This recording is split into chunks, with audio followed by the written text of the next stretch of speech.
여러분 안녕하세요. 여러분 취업 인생의 터닝 포인터 강사 문근영입니다. 자, 여러분 요새 코로나19 하도 말이 많은데 여러분들 건강은 잘 챙기고 계신 거죠? 자, 여러분들이 건강하셔야 여러분들도 취업을 적극적으로 도전해 볼 수 있다라는 거 항상 명심하시고요. 항상 건강관리 유의하시기 바랍니다. 자, 여러분 제가 2주 전에 외국계 기업을 입사하시기 위해서 준비하셔야 되는 것들로 해서 1탄 레주메 작성법 했고요. 2탄 커버레터 작성하는 방법 말씀드렸고요. 자, 오늘은 대망의 3탄. 여러분들이 1탄이랑 2탄을 다 보셨다라고 하면, 그렇게 해서 서류를 합격하셨다라고 하면 영어 면접이라는 걸 보시게 됩니다. 당연히 외국계 기업이니까 영어 면접을 당연히 보겠죠. 그러면은 영어 면접을 그냥 아무 준비 없이 해야 되느냐? 절대 그렇지가 않아요. 여러분들도 가실 때 최소한 어떤 방식으로 준비를 해야 되고 어떤 형태의 인터뷰가 진행이 되는지 이런 부분에 대해서 좀 알고 가시면 아무래도 여러분들이 합격하실 수 있는 외국계 기업 입사를 위해서는 영어 면접 어떻게 해야 되는지 이 모든 것에 대해서 살펴보는 시간을 가져보도록 하겠습니다.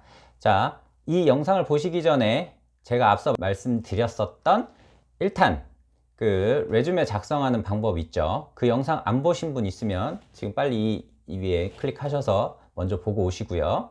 마찬가지로 2탄 그 커버레터 작성하는 방법, 이 부분도 안 보신 분이 있으면 이것도 빨리 보고 오세요. 그래야 이 영상까지 쭉 시리즈로 이어지기 때문에 준비하시는 분이라고 하면 이 3편 영상을 꼭 다 보셔야 된다, 이렇게 말씀을 드리겠습니다. 자, 그러면 영어 면접 어떤 식으로 해야 되는지, 말 그대로 면접이니까 여러분들이 입사를 할 수 있느냐 없느냐를 좌지우지할 수 있다라는 거죠. 자, 어떤 식으로 진행이 되는지, 영어 면접도 다양한 진행 방식이 있습니다. 어떤 식으로 진행되는지를 알아야 그에 따라서 준비를 하겠죠. 자, 그리고 어떤 식으로 해야 효과적으로 준비할 수 있을지, 제가 이거는 크게 두 가지로 나눴어요.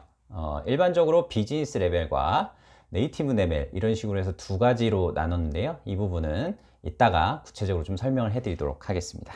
자, 그 다음에 영어 면접으로 했을 때 가장 많이 나오는 빈출 질문 리스트를 제가 한 10개 정도 준비를 했거든요. 최소한 이 부분은 꼭 준비를 하셔야 된다, 이렇게 이해를 해 주셨으면 좋겠습니다. 자, 먼저 영어 면접 진행 방식입니다. 실제 어떤 식으로 영어 면접이 진행이 되는지 이 부분을 아셔야 여러분이 당황하시지 않고 면접을 잘 하실 수 있습니다. 자, 외국인 면접관이냐 아니면 한국인 면접관이냐, 이 부분에 따라서 여러분들이 준비하시는 방식이 달라지게 됩니다. 보통 외국계 기업은 1차를 서류라고 하죠. 아까 말씀드린 커버레터랑 레주메 부분을 통과를 하시는 것을 1차, 그 다음에 보통 외국계 기업은 3차 혹은 4차까지 이렇게 진행을 하는 데가 있는데요. 2차 면접이 이제 국내에 있는 실무진 면접 혹은 국내 관리자 면접, 이런 식으로 되는데, 이 국내 관리자라고 하는 부분이 외국인이 관리자로 되어 있을 수가 있고요, 한국인이 관리자로 되어 있을 수가 있습니다. 이 부분에 따라서도 달라지고, 그 다음에 3차 면접 혹은 이게 최종 면접이 될 수도 있는데요. 보통 이런 경우는 사장님이라든지 아니면 HR의 디렉터 혹은 HR 총괄 매니저, 이런 사람들하고 영어 인터뷰를 하게 됩니다. 이걸 통과를 해야 최종 합격을 하실 수 있는 그런 식인데요. 여기에서 한 가지 단계를 더 추가한다고 치면 APEC이라고 하는 아시아 팬 퍼시픽의 HR 본부가 있다라든지 이렇게 하게 되면 그쪽 나라에서 HR 디렉터나 총괄하는 그런 사람이 실제 전화로라든지 이렇게 인터뷰를 보는 경우가 있습니다. 실제로 제가 과거에 그랬었거든요. 그래서 이 얘기는 조금 이따가 다시 한번 해드리고요. 일단은 외국인 면접관이라고 하면 처음부터 여러분들이 들어가서 딱 시작하는 질문부터 무조건 다 영어로만 나옵니다.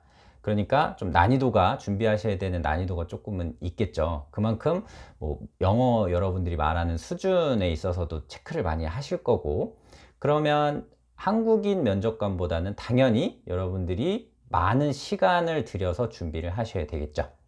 그리고 만약 이제 한국인 면접관이다, 한국인 면접관이라고 하면 영어 면접이다 하더라도 뭐 처음부터 막 이거를 영어로 하라 이렇게 하시진 않고요. 일반적인 국내 인성 면접이라든지 뭐 경력직 면접 이런 부분에서 하다가 특정 문제에 있어서 이 부분을 영어로 한번 해봐라 이런 식으로 얘기를 해 주시는 경우가 많습니다. 그러면 이런 부분도 준비를 하실 때 기본적으로 국문으로 이제 좀 준비를 하시겠죠. 그리고 나서 이거를 뭐 영문으로 같이 준비를 해 놓으시면 이 두 가지를 같이 준비하시는 그런 효과가 나겠죠. 실제 외국인 임원이냐 아니면 뭐 한국인 면접관이냐 이런 부분에 따라서도 여러분들이 준비해야 되는 뭐 수준과 시간 투자들이 달라질 수 있으니까 이 부분도 꼭 여러분들이 1차 합격하시고 나서 알아보셔야 됩니다. 자, 그 다음에 오프라인 면접, 그 다음에 온라인 면접 이렇게 되어 있는데요. 오프라인 면접은 말 그대로 여러분들이 직접 그 회사로 방문을 하는 겁니다. 한국에는 지사가 있겠죠. 그럼 지사를 직접 사무실로 방문을 해서 여러분들이 인터뷰를 보는 방식이고, 온라인 면접은 여러분들을 타 국가겠죠. 타 국가에 있는 뭐 관리자라든지 뭐 임원 혹은 뭐 HR 디렉터나 높은 분이 여러분들을 인터뷰하기 위해서 스카이프라든지 아니면 뭐 페이스타임이라든지 아니면 전화를 이용을 해서 여러분하고 뭐 30분에서 뭐 길게는 뭐 1시간 정도까지 인터뷰를 하는 그런 형태입니다. 이것도 마찬가지로 좀 준비하는 방식이 조금은 다른데요. 아무래도 오프라인 면접은 여러분들이 시간 투자를 좀 많이 하셔야 되겠죠. 당연히 직접 가서 이제 얘기를 하셔야 되니까.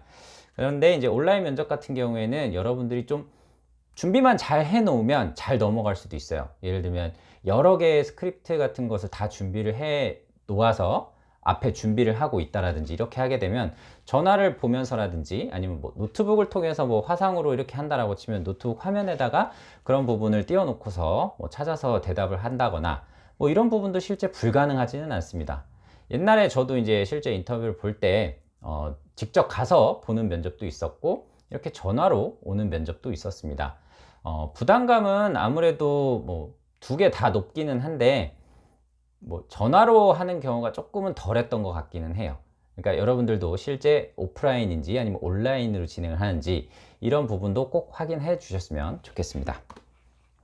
자, 그 다음에 만약에 여러분들이 이제 직접 오프라인으로 해서 방문을 해서 면접을 가시게 되면 보통은 다대 1로 들어가는 경우가 대다수입니다. 외국계 기업은 국내 뭐 공채 느낌처럼 막 몇십 명을 뽑는 게 아니고 소수의 인원을 뽑기 때문에 보통 뭐 면접관은 여러 명이지만 실제로 들어가시는 후보자는 뭐 한 명이 들어가는 경우가 대다수입니다. 그러면 한 명을 심층적으로 판단하기 위해서 시간을 많이 투자하겠죠. 그래서 보통 30분에서 길면 뭐 1시간까지. 과거에 제 외국계 기업, 저는 미국계 기업에 한번 지원을 해서 인터뷰를 봤었는데요. 실제로 뭐 30분에서 40분 정도 하겠다라고 했는데 저는 실제 1시간 10분을 넘겨서 이제 인터뷰를 본 적이 있습니다. 그렇게 해서 실제 최종 합격까지 당연히 했고요. 그 이후에 필리핀에 본사가 있었는데 그쪽 본사, HR 본사에서 담당자가 최종적으로 영어 인터뷰를 실제 진행을 했었던 그런 경험이 있습니다.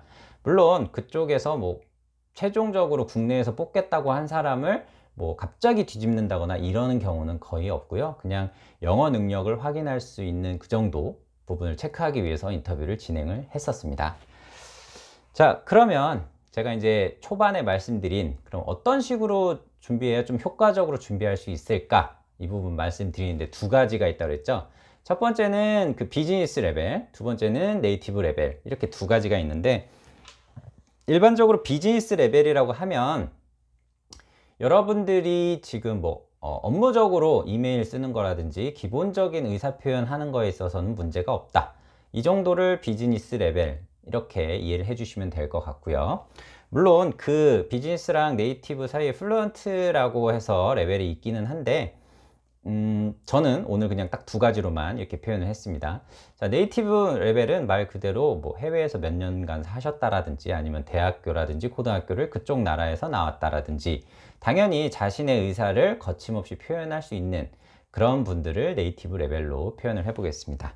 자, 먼저 비즈니스 레벨 분들은 어떤 식으로 준비를 해야 되는지, 자, 내가 비즈니스 레벨이다 라고 하면서 온라인 면접을 준비를 해야 된다. 뭐 스카이프라든지 아니면 전화로 뭔가 이렇게 인터뷰를 봐야 되는 그런 상황이라고 하면 예상되는 질문들이 있겠죠. 뭐 커버레터라든지 레주메를 보고서 여러분이 예상되는 그런 질문들을 실제 스크립트로 다 쓰든지 아니면 직접 쓴 거를 출력을 해서 미리 준비를 해 놓는 겁니다.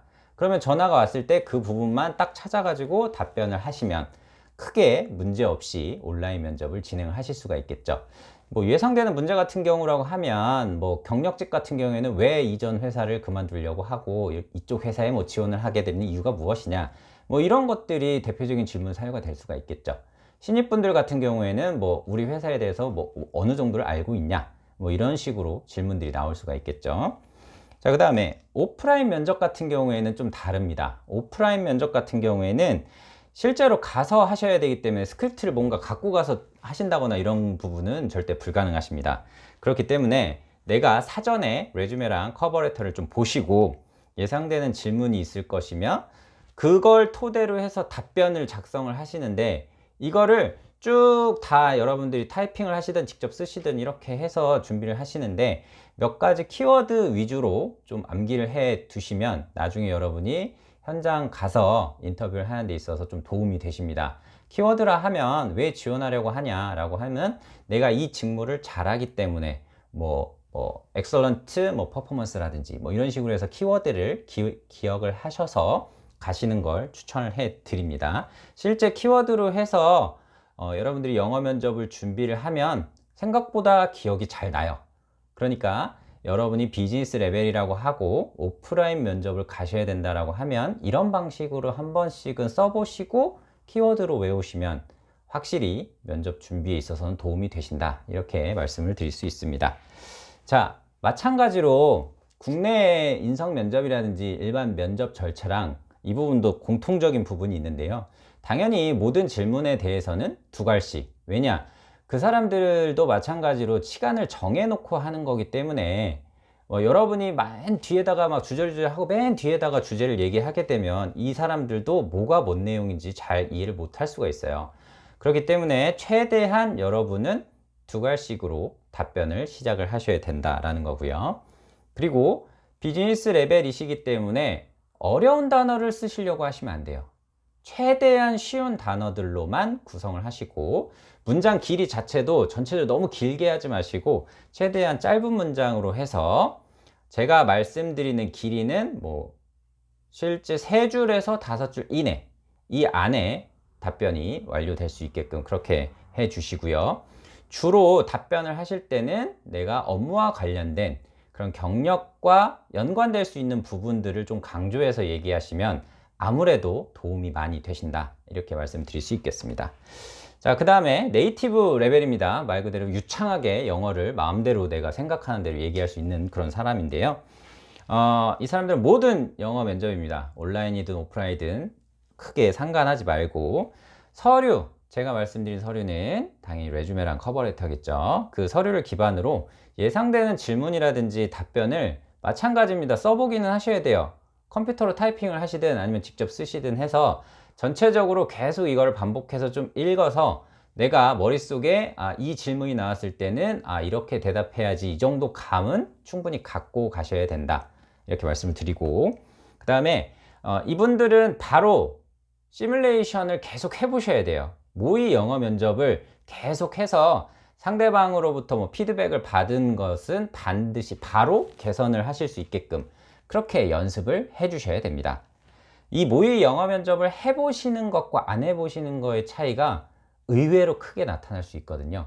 내가 그냥 딱 나의 영어 실력만 믿고서 준비 한 번도 안 하고 그렇게 가시게 되면 여러분은 긴장을 해서 다른 소리를 하거나 아니면 대답을 제대로 못하는 그런 경우도 실제 발생할 수도 있습니다. 이런 부분 주의하시고요. 자, 이것도 마찬가지입니다. 두 갈씩으로 해 주셔야 되고요. 당연히 전문성, 이 부분, 그 다음에 의미 전달이 잘 될 수 있게끔 해 주셔야 됩니다. 의미 전달이라고 하면 내가 생각하는 부분을 그 사람한테 명확하게 전달할 수 있는 그런 문법적인 표현이라든지 이런 부분 해 주시고, 그 다음에 이 사람들은 자유자재로 하시기 때문에 간혹 실수를 하실 수 있는 그런 확률이 좀 높습니다. 자기가 준비를 제대로 하지 않으면 말이 헛나오는 경우가 있을 수가 있어요. 그렇기 때문에 최대한 실수를 좀 줄이는 방향으로 연습을 하셔야 된다, 이렇게 말씀드리겠습니다. 자, 제가 이제 마지막으로 이제 빈출 문제 질문 리스트, 최소한 이것만 준비해도 그래도 거기에서 아무 말도 못하고 나오는 그런 불상사는 제가 예방할 수 있다고 그랬죠. 총 10개를 준비했는데요. 차근차근히 살펴보도록 하겠습니다. 자, 처음에는 당연히 자기소개 시키겠죠. 물론 경력직의 경우는 자기소개를 안 하고 바로 뭐 지원 동기라든지 아니면 경력 소개해봐라 이렇게 얘기하는 경우도 있습니다. 자, 두 번째는 뭐 회사 정보, 이 회사에 대해서 뭐 아는 제품이라든지 뭐 서비스 관련해서 얘기를 해봐라 이렇게 영어로 묻는다거나, 그 다음으로 지원 동기, 뭐 왜 이 포지션에 지원했느냐 아니면 왜 우리 회사에 지원했느냐 뭐 이렇게 질문이 나올 수 있고요. 그 다음에 당신의 뭐 과거 근무 경력, 그 다음에 경험 이런 부분을 얘기를 해달라, 당연히 질문 나올 수 있겠죠. 그 다음에 본인이 업무를 수행하는 데 있어서 필요한 강점이나 약점, 이 부분도 나올 수 있습니다. 그 다음에 우수한 실적, 이전 회사 혹은 이전 업무를 하면서 내가 우수한 실적을 냈었던 그런 부분 질문 나올 수 있고요. 그 다음에 여러분들이 이제 팀 조직으로 일하시게 될 텐데 만약에 이제 갈등이 생겼을 때 어떤 식으로 해결할 수 있느냐 이런 부분. 그 다음에 만약에 관리자다라고 하면 당연히 리더십 경험에 대해서도 물어볼 수가 있겠죠. 그 다음에 이제 미래 직무 목표, 미래에 이제 입사 후 포부처럼 뭐 보일 수도 있겠지만 궁극적으로 내가 추구하는 뭐 커리어의 목표 이런 부분 물어볼 수 있습니다. 그 다음에 마지막으로 면접관한테 혹은 뭐 회사 관련해서 질문할 거 있으면 질문해라, 보통 이런 질문도 끝부분에 하기 마련이거든요. 제가 지금 말씀드린 이 10가지가 가장 빈출돼서 많이 나오는 그런 부분이거든요. 그렇기 때문에 최대한 이 10개에 대해서만큼은 내가 직접 스크립트를 뭐 타이핑을 하시든 아니면 직접 쓰든 해서 좀 준비를 명확하게 해 주셨으면 좋겠습니다. 아셨죠? 자, 이제 영어 면접에 대한 모든 것을 제가 이제 말씀을 드렸습니다. 좀 도움이 많이 되셨는지 모르겠네요. 자, 제가 지금 뭐 3주간에 걸쳐서 3편 영상으로 해서 외국계 기업에 입사할 수 있는 방법에 대해서 지금 말씀을 다 드렸는데요. 지금 진짜로 내가 외국계 기업을 가야 되겠다 생각하시는 분들은 제 거 영상에서 그 레주메 부분, 그 다음에 커버레터 부분, 이 영어 면접 부분, 이 세 가지 영상을 꼭 보시고 이거와 관련해서 뭐 내가 준비를 좀 미숙하게 한다거나 이런 부분이 발생하지 않도록 그렇게 해 주셨으면 좋겠습니다. 자, 오늘은 긴 시간 동안 시청해 주시느라 너무 감사하고요. 다음번엔 더욱 알찬 그런 강의로 또 찾아뵙도록 하겠습니다. 저는 항상 여러분의 취업을 멀리서나마 응원하겠습니다. 여러분 취업 인생의 터닝 포인터 강사 문근영이었습니다. 고맙습니다.